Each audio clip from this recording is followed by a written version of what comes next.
Kidlat News Updates. Mga balita ngayon, Philippines-US troops sanib puwersa sa counter-landing exercise sa Cagayan.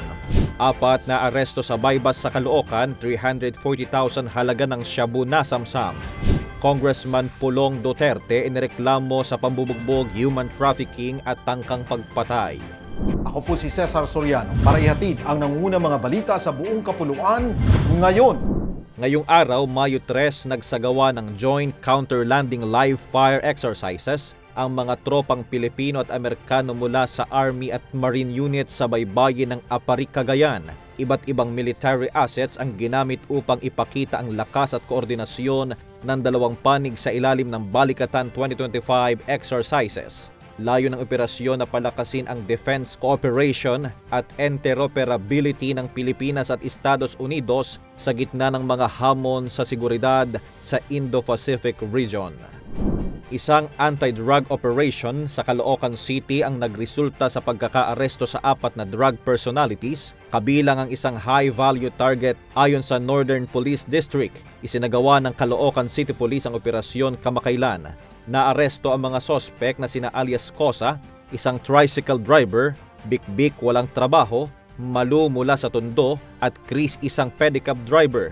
Nakuha sa kanila ang 5 sachet ng hinihinalang shabu na may kabuoang timbang na 50 gramo at tinatayang nagkakahalaga ng 340,000 pesos. Kakaharapin ng mga sospek ang kasong paglabag sa Republic Act 9165 o ang Comprehensive Dangerous Drugs Act. Nahaharap sa serye ng mabibigat na kaso si Davao City 1st District Representative Paulo Pulong Duterte.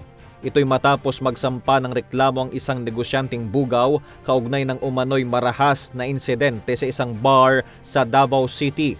Sa sinumpaang salaysay ni Criston Jan Patriarca, sinabi niyang pinagsusuntok, sinipa, minura at tinangkang saksakin siya ni Congressman Pulong sa loob ng isang bar sa Barangay Obrero, Davao City madaling araw ng Pebrero 23. Kwento ni Patriarca, inutusan daw siya ng negosyanteng si Charlie Tan na magdala ng 6 na babae para sa isang salo-salo kasama si Duterte at ilang Chinese businessman.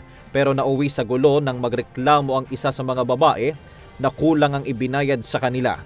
Mula sa ipinangakong 13,000 pesos, naging 1,000 lang. Matapos ang insidente, nagbanta pa raw si Duterte na baka mas malala ang mangyari kung hindi maaayos ang bayad. Takot man noon, naglakas loob na ngayon si Patriarca na magsampa ng kasong human trafficking, attempted murder, grave threats at physical injuries. Hanggang ngayon wala pang inilalabas na pahayag si Congressman Pulong Duterte ukol sa mga akusasyon. Para sa Kidlat News Channel, ito si JP Adaw, nag-uulat. Ako po si Cesar Soriano, kasama nyo sa bawat pagputo ng balita.